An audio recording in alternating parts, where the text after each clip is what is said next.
my friends. Welcome to another episode of Can You Talk Real Quick, which is just the interview. Today, I am joined by Nayyera Haq, who is here to talk about everything happening in the war in Israel. Nayyera is one of my favorite people to talk about, well, almost anything. Life, domestic politics, and, of course, foreign policy, geopolitics, because she knows her stuff. Such a good communicator. I actually met her a couple of years ago, well, back in 2018, more than a couple, when we were both panelists booked on Real Time with Bill Maher. We've been friends ever since. She's had a great career in media after working in government, where she served as a senior director in the White House under Obama, helping implement the president's agenda on national security and economic policy. She then served in the State Department as a spokesperson explaining U.S. foreign policy to audiences around the world. Her global experience is based on foundation of understanding both U.S. politics, culture, and having spent several years helping members of Congress connect with their local communities. She went to college at Georgetown, where she got a master's at the University of Law and an undergraduate degree at the University of Michigan in history.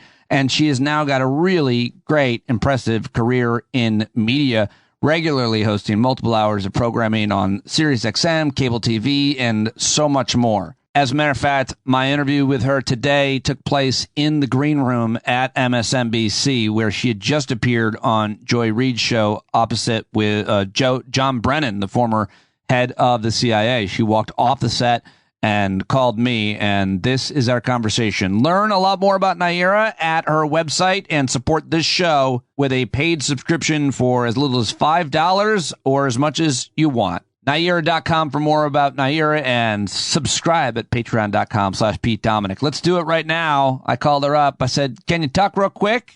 Nayyera Haq. So good. And here we go with Nayyera Haq, who just stepped off the set at MSNBC, where she was sitting across from Joy Reid and John Brennan, and now she's slumming it with us. Thank you. Hi. Hi, I'm glad I can kind of unwind and actually talk freely now, because those short TV segments are not a great way to talk about some of the big issues of the world. You do such a great job. It's so hard to talk about anything, but when there's so many sensitivities and the horror, it's, in your mind, there's a lot of things I might say or not say, include or not include, that's going to get me in trouble. You nail it every time. Well done. Thank you. Thank you. There was a lot of training that went into that. And that's some of the, you take the Staten Island girl and then you train her up to be a diplomat. So that was the helpful part of being a diplomat. The not helpful part was being able to see up close and personal exactly why we are where we are today as a world and as a country. So not all knowledge and information is helpful. And it's been a hard couple of days with friends who live in Israel, friends who live in the Palestinian territories, and really feeling that there's nothing you can do to make things better. I will say, though, that even when diplomats were working on these issues, they also felt there was nothing they could do to make it better, right? This idea that America can wave a magic wand, or, another negotiation round can get set up and somebody can break through. It's like, well, everybody's been trying since Jimmy Carter to try to make something work in this space. You've seen it up close and paid attention to this conflict for a long time. How do you talk about what happened over the weekend? Because it's being called their 9/11. It's being compared to the Yom Kippur War. But of course, that was military, Arab military. I think you wrote about this at your MSNBC piece, versus the Israeli military targets. This is these militant terrorists coming in and attacking civilians. How do you talk about or put perspective on what's happening there right now, given the past and everything you've seen? It is hard as Americans, where we talk about the founding fathers and our Revolutionary War, and you're like, oh, that was 250 years ago. And that's a blip when you talk about civilizations and narratives and history in the Middle East. The entire founding principle of the State of Israel is based on a deep connection to the Bible, right? Like that's how far back we're talking about claims to the land. And we know that Palestinians were mentioned in scripture.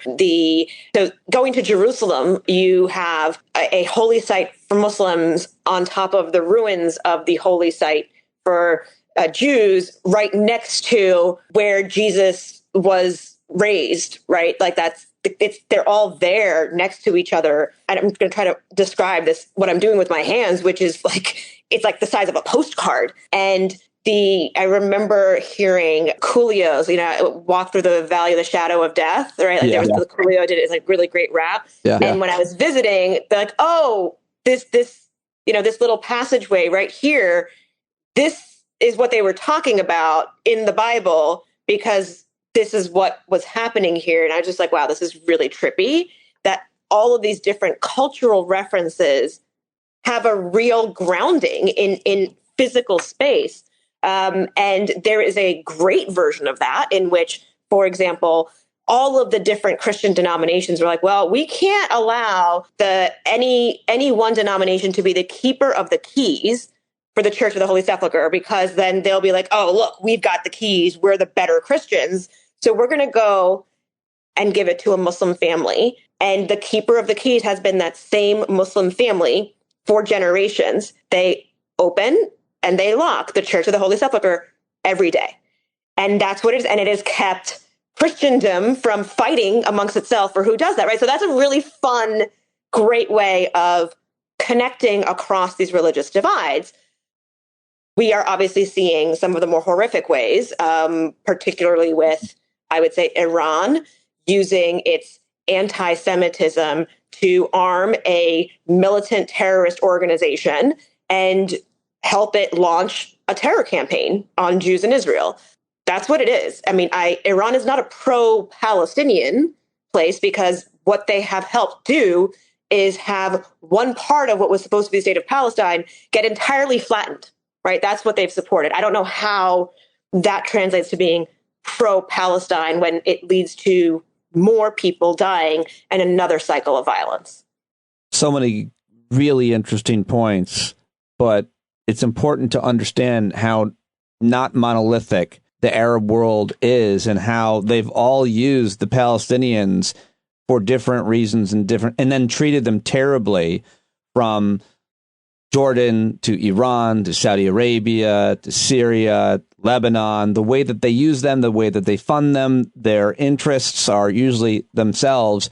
And those dynamics are changing. And Israel is making a deal with Saudi Arabia. Iran hates it. And the Palestinian people and now the Israeli people, well, always the Israeli people, are caught in obviously the middle of that. And there's so much context to those relationships within the Arab world and how they use and have used the Palestinians for years, right? Do I have that right?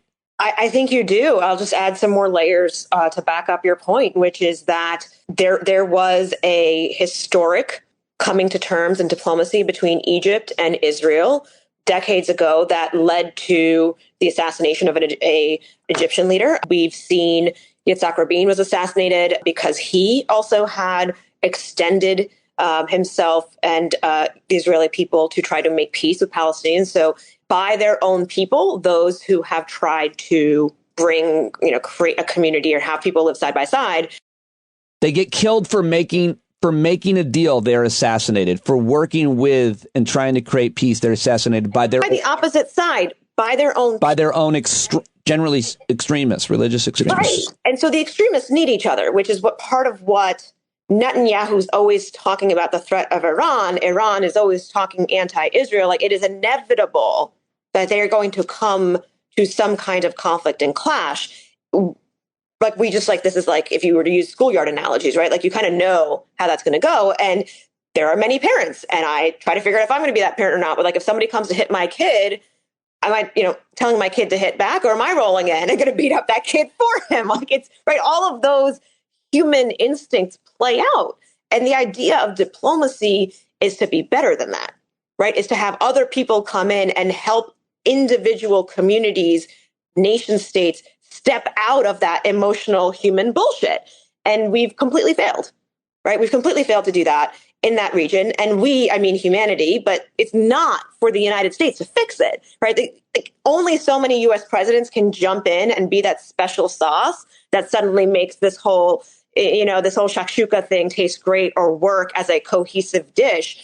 The Arab states have not invested their time and energy. I mean, there are millions of Palestinian refugees living in Jordan entire lifetimes. Their whole life. They have not been given a national identity. Like, make them Jordanian citizens, something, right? Like, they don't have that. They're just living stateless. And in hopes of what? That the UN is suddenly going to sort something out? Saudi Arabia, right? Like, got it. They're not fomenting Hamas terrorism, but they are cutting deals with Israel. They are looking to get their own economy boosted and move beyond the oil sector.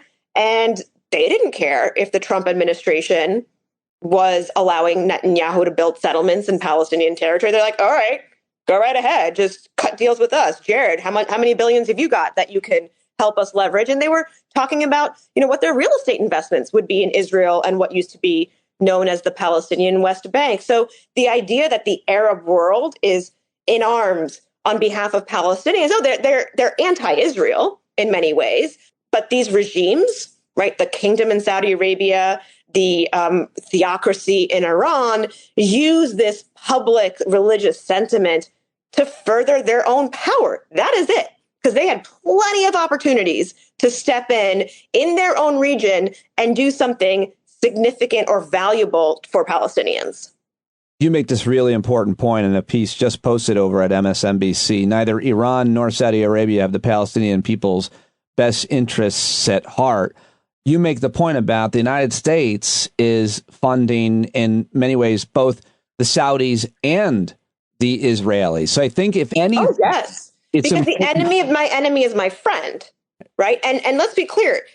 Iran, that's what connects Israel and Saudi Arabia. The United States has, for decades, had Israel on one side of the Middle East and Saudi Arabia on the other. I mean, they are our two largest military partners in terms of military arms sales. We have multiple bases in Saudi Arabia. I mean, we cut a deal with Saudi in the 1950s, oil for weapons, straight up. Right. And now they would like to do another version of that as part of the normalizing ties with Israel. Oil for weapons, or oil plus, a certain semblance of protection, I guess. Right. The 91 Gulf War. Because the current kingdom is new. Right. The royal family has not been there for generations and generations, like thousands of years. Right. They came out, they struck oil, and they turned this Saudi Arabia into one of the richest countries in the world. But this is still, relatively speaking, recent history. And they were smart in that they, not having a military yet, relied on the United States for that. And that gave the U.S. military bases right there in the heart of the Middle East. I mean, in the Gulf War, when Saddam invaded Kuwait, I think George H.W. Bush was like, far enough. You're getting a little close. Kuwait's got oil. They're right next to Saudi. No, thank you. And that's what that war was obviously about. And it was about containment. And it also was, let's not forget, the Shia connection, which is a Muslim sect. There is sectarian history here, too, between Shia and Sunni. Iran and Iraq have a Shia connection. They also are historically Persian. So they were not the Arab civilization. They were the Persian civilization. Like, you want to go back to Leonidas and Xerxes. That's right. That's still part of the idea of grandeur that Iran has in its mind. It's like they used to dominate the world at some point. Specifically, I guess, let's just zero in on Israeli politics. Let's just talk. We've mostly been hearing about Benjamin Netanyahu's legal issues for years, his rightward turn, such an extremist, alliances with extremists, and obviously this coup of the judiciary there, massive protests in Israel. Most of what we've been hearing about the region has been domestic issues, politics in Israel. We haven't been hearing as much about the conflict, but apparently 2022 is one of the most violent years in decades in the Middle East with Palestinian and Israeli violence. But Benjamin Netanyahu apparently was warned about this and should have seen it coming. And you and others think that he is not going to be able to stay in power. Is that what you're saying? I mean, listen, you just have to read Israeli press to hear some of that. I like to read the Jerusalem Post and Haaretz because it gives you the equivalent of the right wing and the left wing. Okay. And Haaretz, Haaretz, blistering editorial about Netanyahu's failures as a prime minister. And two things that have been going on domestically: multiple indictments. In order to come back into power, he had to cut a deal with the extreme right wing. The extreme right wing coalition believes that they are spiritually entitled to continue to settle the land of Israel. So even though there have been these boundaries, section A, B, and C, for example, that agreed to by the United Nations and all parties involved, that was called the status quo. Netanyahu and this right-wing coalition are like, take your status quo and shove it, and let's see what you guys do about it. And they were given permission to do that by the Trump administration, right? Furthering, the Trump administration moved the U.S. embassy from Tel Aviv to Jerusalem. That is it sounds like a nothing burger, but in that area is such a big shift because Jerusalem is supposed to be an international city, right? It is, for the reasons I described earlier, the historical connections. It is a place that everybody is supposed to have access to. Right. It is also technically part of it is there's the responsibility of Jordan, particularly the Al-Aqsa Mosque. So like when you start messing with Jerusalem, you start to bring Jordan into Israel and those challenges as well. So the idea was just don't mess with it, right? Status quo, keep that as it is, make people stick to what was agreed internationally. And then when everything is agreed, then you can move forward, right? So like there's no deal until all things are agreed. And that's just not the Trump approach. And this is what you get when the United States allows any one party to advance its own agenda, right? And so Netanyahu benefited from that relationship. Trump leaves office. Netanyahu, even his own people are frustrated with him because they have to live the reality of what this all means. And they find all these crazy corruption things. Netanyahu decides that he wants to try to overhaul the judiciary, the Supreme Court. Like it's mayhem there. There are massive protests by Israelis, and the military is telling him, you have sent nearly 150,000 troops to deal with the West Bank. That is not the threat. These are people, settlers, Israelis who are going off on their own, and you have decided to send the military to protect them as they go into another country, technically. You are not protecting our southern and northern flank. You are not protecting right now against Hamas or Lebanon, which is Hezbollah, which supports Hamas. That is the massive intelligence failure, right? That has people within Israel very frustrated because they all track national security as their number one issue, right? Yeah. Like number one issue. So I'm telling you things that people talk about in the street. And they're like, if they got away with this in Hamas, what's going to happen in the north? Like what has really been going on while this guy's been distracted by his indictments and his own right-wing agenda? That sounds a little familiar to me, I will say, because we have somebody who has a right-wing agenda, believes in walls, and gets distracted by his own indictments. Just saying. There's so many weird parallels between Bibi and Trump, but I suppose you could argue that's true of a lot of autocrats throughout history. I mean, right now, I think Bolsonaro, you could throw him in the old legal issues category of dictators. So I want to get back to that question and I'll let you go here in a minute, but I just got to get your take on like the public perception. These images, what we're hearing and what we're seeing are so horrific. Babies being murdered, hostages. There's been, it's hard to know what's really happening. The reporting is always hard to confirm.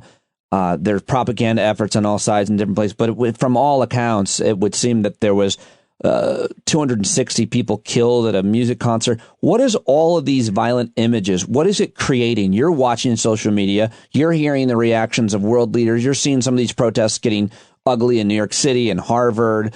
What are your thoughts about how we're perceiving this in the digital social media age with all of these horrible images coming out? What's going to happen? The transparency of the digital world has been amazing in some ways, because when the town of Jenin was being bulldozed, people knew in the United States in a way that we just didn't know before, because we weren't getting information from Palestinian communities in our homes in that same way, right? There were choices on what got covered and what didn't.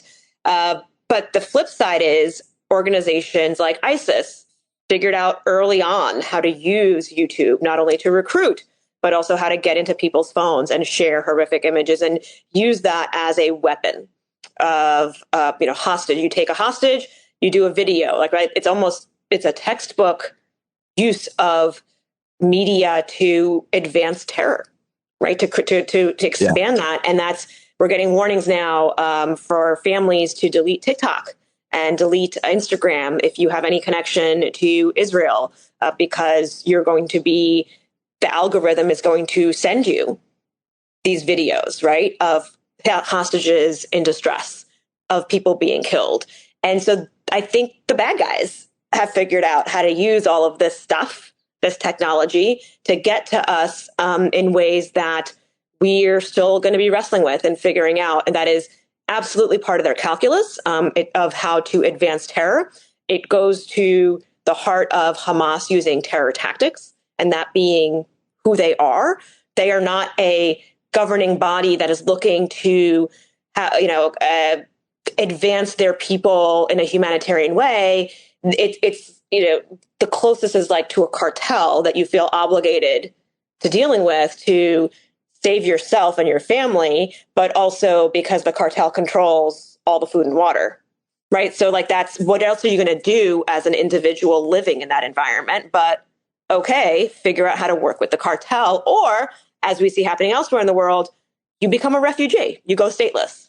Just want to get your take on the reaction from the American right. You've seen Republicans go after the Biden administration for the Iranian deal, that they unfroze those funds and tell all kinds of lies about it. You've seen that try to be debunked, doesn't really matter. You've seen some people accusing Joe Biden of not being supportive enough of Israel or being an appeaser, which is really weird because, of course, these are the same people that aren't supporting Ukraine in the war against Russia, which is such a threat to our interests, one might argue. What do you make of, and then the worst of a reaction I've seen is Don Jr. and some others saying what's happened in Israel is going to happen right here on our southern border, and even saying those same terrorists are going to come through, but some terrorists are going to come through and do those kinds of things. What do you take on any or all of those criticisms, reactions, and even blatant lies that you've heard from the American right?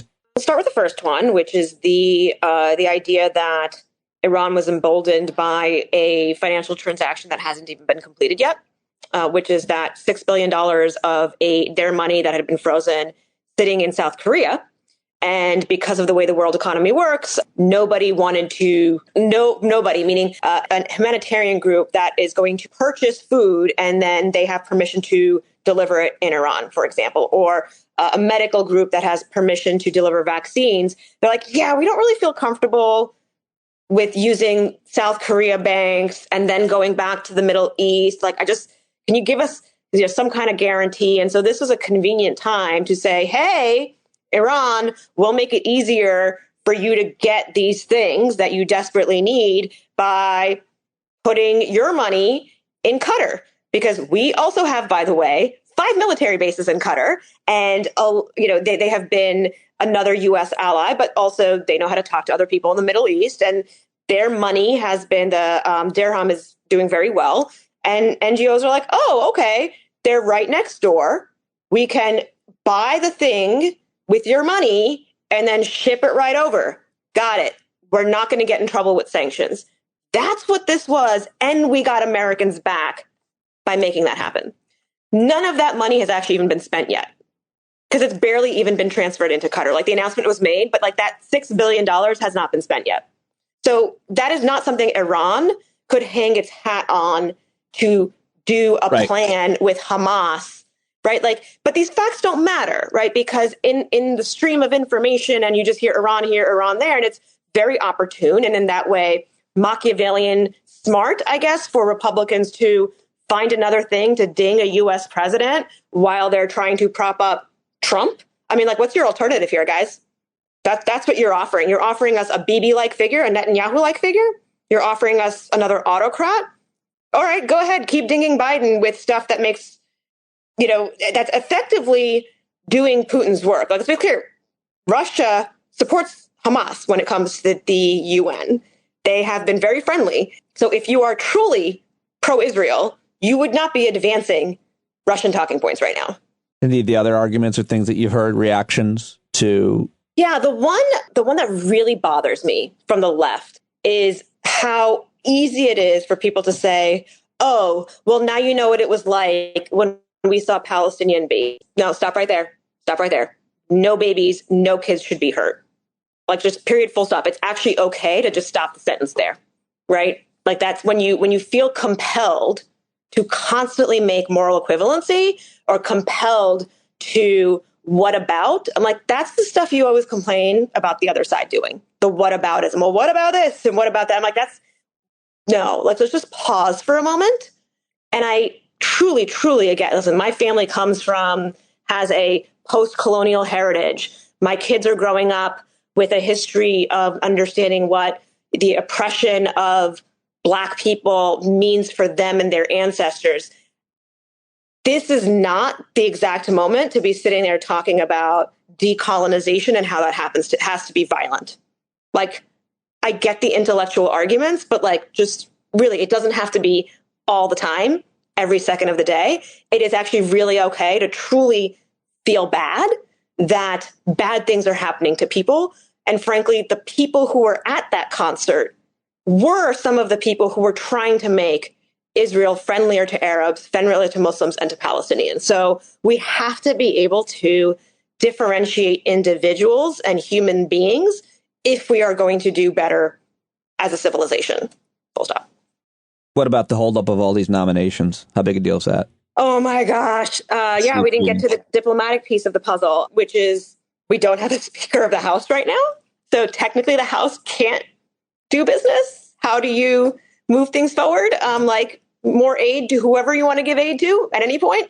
Any of these capitals where we want to be talking to their leaders, we don't have ambassadors sitting there who can suddenly walk over and be like, hey, right now, urgent, right? Like Jordan, Egypt, Qatar, all of these places that we've mentioned in this one conversation, we don't have a confirmed ambassador because Rand Paul decided that he does not want to do that. That's it. That's really, truly it.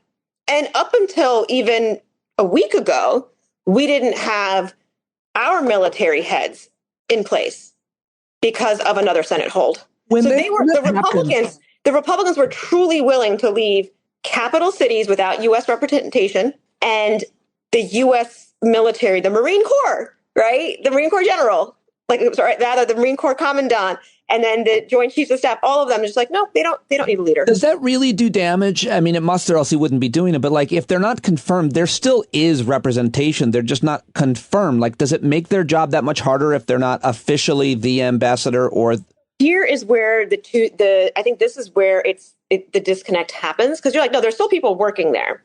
The Senate confirmation allows a person to then go present their credentials and be formally recognized. So there is a status that happens there that allows you to just barrel through a bunch of doors. And when countries don't want to talk to you, they don't have to, because you don't have somebody who has presented credentials in that way. Wow. Right? Like they now have a blank check to not pay attention to the U.S. in the same way. Because that's the rule. These are the rules. This is how things work. Send us the person that represents your country and your leadership. And until you do that, that's a you problem. You know, we'll let you hang out. We'll let your staff hang out here, but it's so not that same level of connection. And when we're talking about the failures of leadership, you need leaders in place who can pick up the phone, talk to the president right away, not 2 layers down. They have to go 2 layers down before they can get to, the Secretary of State. So some of it is just bullshit bureaucracy, but some of it is also the United States not doing its part to play the game that we set up for everyone to play. But these holds really do actually prevent diplomacy and statecraft and war and peace, and make it harder, right? And in moments like this, where you're trying to stop conflict from spreading, you don't have all your tools sharpened, right? Like it's like, why walk around with a blunt dagger or whatever it is? I don't know. Why walk around with any blunt weapons right now? Nayyera, it's so glad that I got to talk to you tonight. I hope that we can talk soon about life and other things as well. I know you're super busy doing all kinds of really cool stuff, and I want to hear all about it and talk. But this is a really crucial moment, and you're a really great source to talk to. And on behalf of everybody listening, thank you very much for spending this much time. I know you were at MSNBC, and now you're with us. We really appreciate it. Well, I appreciate you, Pete. You always ask smart questions, and you've really helped, I think, me unpack a lot of things, but also it's just great to know that there's a place we can go to just connect and get each other smarter on a whole bunch of things. So thank you for giving us that. Always. I'll talk to you soon. Thank you. There she goes, Nayyera Haq. Go check her out. Go to her website. All the information. Follow her on all the social media. Let her know that you heard her here is at the show notes for today's show. Thank you so much for your support, for listening. Tell your friends. I hope you learned something from that conversation. I've got a lot more on the issue that's going to be coming, including a conversation with Jonathan Alter and more. I'm sure we're not going to see or hear the end of this horrible conflict, and we'll be here to try to understand all of it and what it means for you and your family, your community, why it matters. That's what we do here. Thank you very much for tuning in, and I will talk to you later. John Carroll, take us out.